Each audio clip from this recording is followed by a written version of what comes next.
was amazing. I love those duos with Rashid, and because he worked with Reggie. Yeah, Rashid too. Yeah, Reggie was so great in that he gave us a lot of opportunities. You know, Reggie opened up a lot of doors. Arthur, the thing with Arthur is that I kind of knew at a certain point that Arthur had much bigger stuff than what we were doing in Eternity to accomplish. So as he started to kind of branch out, it was a natural evolution in a sense, because we were already like brothers.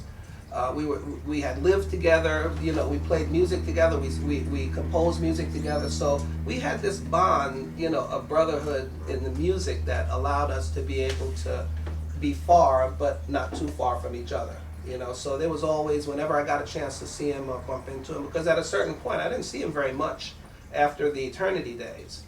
And at a certain point, we would just bump into each other here and there, and it was always a very positive thing. But he was really, all in all, and I think you'll agree with this. I'd like to hear your take on it. To me, all in all, Arthur was one of those musicians that rarely comes through, rarely, and that's how Reggie described him too. You know, a rare occurrence. There's no doubt about that. And you could just.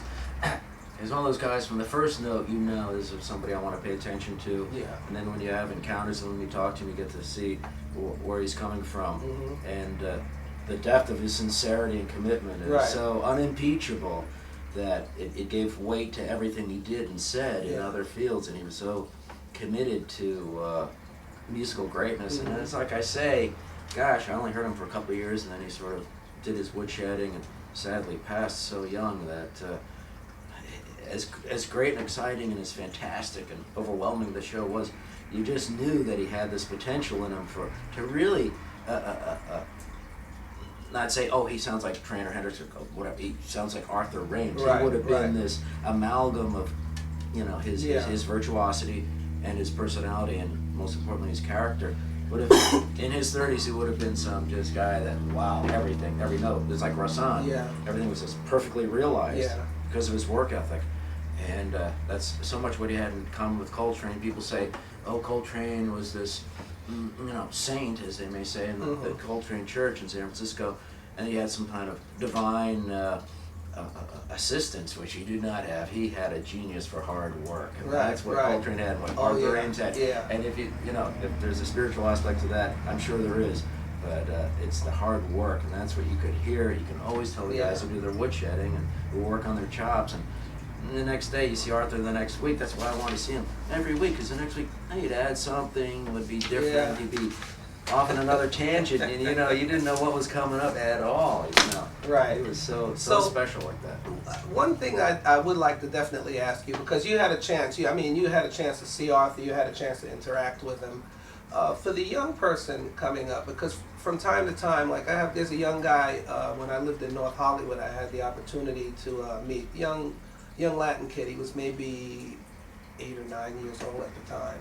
And I didn't really let him in too much, in the door too much, because I realized I had to bring him in a certain way in order to light that fire for him, in a way that he could take it and do something with it. And similarly for me, that's how I feel about Reggie, because Reggie Workman did that for me. And I realized in that equation that that's something I need to do to pass on. So my question for you is, for the young person out there who wants to become a musician or anything in the arts that requires that type of commitment, what would you suggest to that person, just to kind of give them a sense of direction so that they would understand what's involved in traveling that path? I'm certainly probably the last person you should ask from a musical point of view, but certainly as a dancer,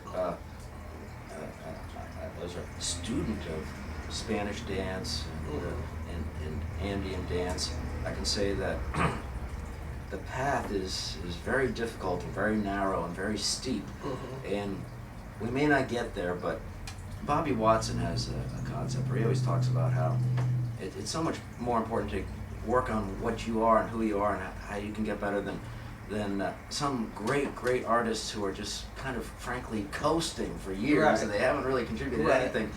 He would rather listen to some guy on a kazoo who's just working on his chops, who did something and is expressing himself in a genuine way. And so I would say to young people, if you're listening to jazz, and I was fortunate because it was so much more present on the radio. Mm-hmm. I remember the day RVR went from jazz, and it wasn't the hardcore Yeah. jazz the old days, it was the kind of Right. smooth jazz.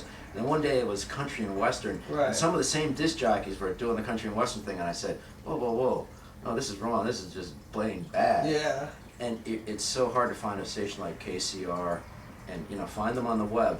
The people who exposed me to jazz said, no reading, no talking, no eating. You have to close your eyes and really listen to many different soloists playing on the same song, for example, or just solos of just immerse yourself in the Lester Youngs and the John Coltrane's and the Charlie Parkers, and that will give you a level of taste where you can be discriminate and really hear the right stuff. And this going back to Kenny G, where he likes to play his soprano, and he's doing the eye contact thing with the audience. But when I'm listening to a great soprano player, Sonny Fortune or whatever, Right.